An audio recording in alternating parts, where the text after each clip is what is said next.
নমস্কার বন্ধুরা, আশা করছি সকলে ভালোই আছেন। বং কিচেন নতুন একটা রেসিপিতে আপনাদের স্বাগত জানাই। আমি যে রেসিপিটি করব আজকে সেটি হলো ভাপানো রোল পিঠা। তার জন্য যা যা আমি উপকরণ নিয়েছি আপনাদের একে একে দেখাবো, এবং আমি এই রেসিপিটা কিভাবে করব শেষ পর্যন্ত না দেখলে একদমই বুঝতে পারবেন না। তার জন্য পুরোটাই দেখতে হবে। তো কড়াই একটা বসিয়ে দিলাম, কড়াইয়ের মধ্যে দিয়ে দিলাম জল, জলের মধ্যে লবণ দিলাম। জলটা ফুটে উঠতে আমি চালের গুঁড়োকে একটু একটু করে দেব, আর আমি বেশি জল দেব না, সামান্য পরিমাণ জল দেব। দিয়ে এই চালের গুঁড়োটাকে একটু একটু করে আমি নাড়াচাড়া করে একটু শুকনো শুকনো করে রেখে দেব, কারণ এটা একটুখানি পরে আমি একটু ঢাকা দিয়ে রেখে দেব। ঢাকা দেওয়ার পরে ওটা ভাপে ভাপে আস্তে আস্তে হয়ে যাবে, কিন্তু জল বেশি দিলে কাদা কাদা হয়ে যাবে। এরপরে আমি আস্তে আস্তে যেমন আমরা ময়দা আটা মাখি সেরকমভাবে হাত দিয়ে ঠান্ডা করে মেখে নেব।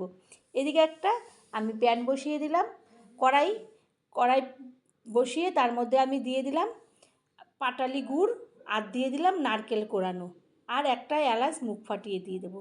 এরপরে আমি ভালো করে এটাকে সমস্তগুলোকে নাড়াচাড়া করে একটা পুর তৈরি করব। নারকেলের পুরটা এইভাবে আমি ভালো করে নাড়াচাড়া করে তৈরি করে যখন হয়ে যাবে আমি একটা বাটির মধ্যে তুলে নেব। আর চ্যানেলটা সাবস্ক্রাইব না করলে এখনও সাবস্ক্রাইব করবেন, লাইক শেয়ার কমেন্ট করবেন, পাশে থাকা বেল বাটনটি টিপবেন, তাহলে যে কোনো রেসিপি আপনাদের কাছে আগেই পৌঁছাবে। এরপরে আমি ওটা ঠান্ডা হয়ে গেলে গুঁড়োটা আমি যেই থালাটা দিয়ে ঢেকেছিলাম সেই থালাটার মধ্যে আমি তুলে নেব। এরপরে ঠান্ডা হয়ে আস্তে আস্তে আমি একটু একটু করে সমস্ত এই চালের গুঁড়োটাকে একটা ডোয়ের পরিণত করব। একদম ওটা নরম হয়ে গেছে, ওটায় আর জল লাগবে না। এরপরে সুন্দরভাবে আমি আটা ময়দার মতন মেখে নেব। মাখা হয়ে গেলে সুন্দর একটা গোল্লা ডো তৈরি হবে। তারপর একটা আমি ভিজে ন্যাকড়া দিয়ে এটাকে ঢেকে রাখবো, যাতে না উপর থেকে শুকিয়ে আসে। ভেজা ভেজা অবস্থায় থাকলে আমার এই জিনিসটা করতে, এই পিঠাগুলো করতে সুবিধা হবে। এরপরে আমি আবারও ওভেনের মধ্যে একটা বাটি বসিয়ে জল গরম দিলাম। তার মধ্যে আমি কলা পাতাগুলোকে টুকরো টুকরো করে নিয়েছি, যেরকম আকৃতি লাগবে আমার রান্নাতে সেরকমভাবে টুকরো টুকরো করেছি। এরপরে ওই জলের মধ্যে গরম জলে ছেঁকে নেব, নরম হবে, তাতে আমি যে পিঠাগুলো করব কলা পাতাগুলো ছিঁড়ে যাবে না। অনেকে ছেঁকেও নেয়, তো আমি এটা জলের মধ্যে করে নিলাম, এইভাবে নরম করে নিলাম। এরপরে ডোটা ঠান্ডা হয়ে আসছে। এরপরে আমি হাত দিয়ে ভালো করে চ্যাপটা করে যে কলা পাতা আছে কলা পাতার মধ্যে দিয়ে দেব। কলা পাতায় যতটা ধরবে চৌকোভাবে বা চড়াভাবে ততটুকু পরিমাণ দিয়ে দেব। তা আর একটু লাগবে, আমি আবার হাতের মধ্যে নিয়ে পুরোটা দিয়ে দিলাম। এরপরে নারকেলের যে পুরটা করেছি সেটা লম্বা ল্যাংচার মতন করে পুরোটা যতটা পরিমাণের চালের যে আমি ওইটা দিয়েছি সেইটার মধ্যে পুরোটা আমি ওইভাবে দিয়ে দেব। কলা পাতার মধ্যে যতটা ভাবে চালের পুরটা দিয়েছি সেইভাবে দিয়ে এরপরে একটা রোল তৈরি করে নেব। তারপরে একটা টুথপিক ওর মধ্যে গুঁজে দেব। যেরকমভাবে রোল করে সেরকমভাবে একে একে সমস্তগুলো আমি করে নেব। তারপর আর একটাও নেব, ওইভাবে একই পরিমাণে দেব, দিয়ে লম্বা করে নারকেলের পুর দেব। এরপরে রোল মতো করব, করে একটা টুথপিক গুঁজে দেব।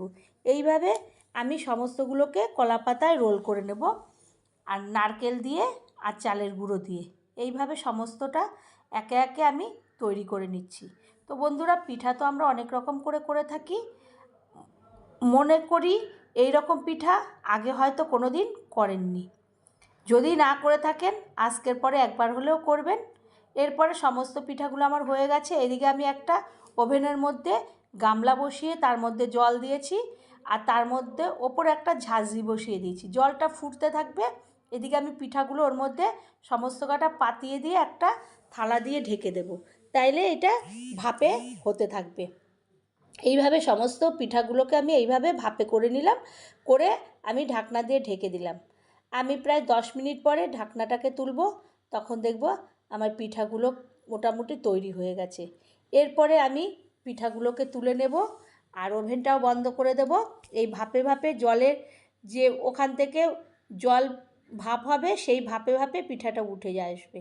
এইভাবে খুন্তি দিয়ে আমি পিঠাগুলো তুলে নিলাম। এরপর ঠান্ডা হলে হাত দিয়েই প্লেটটার মধ্যে তুলে নেব।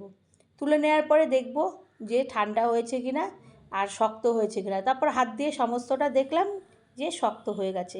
এরপর একটা টুথপিক খুলবো, খুলে আমি একটা ছুরি দিয়ে ওটাকে মধ্যখান দিয়ে একটা টুকরো করব, দেখব যে ঠিকঠাক হয়েছে কি না, কারণ টুথপিকের মধ্যে ছুরি চালানো যাবে না। এরপরে ওইভাবে আমি দুটো টুকরো করে নিলাম, টুকরো করে দেখলাম যে সুন্দর আমার একদম শক্তপোক্ত রোল হয়ে গেছে, রোলের ভাপানো পিঠা হয়ে গেছে। এইভাবে আমি ভালো করে টিপে দেখব যে খুব সুন্দর নরম স্পঞ্জির মতো হয়ে গেছে।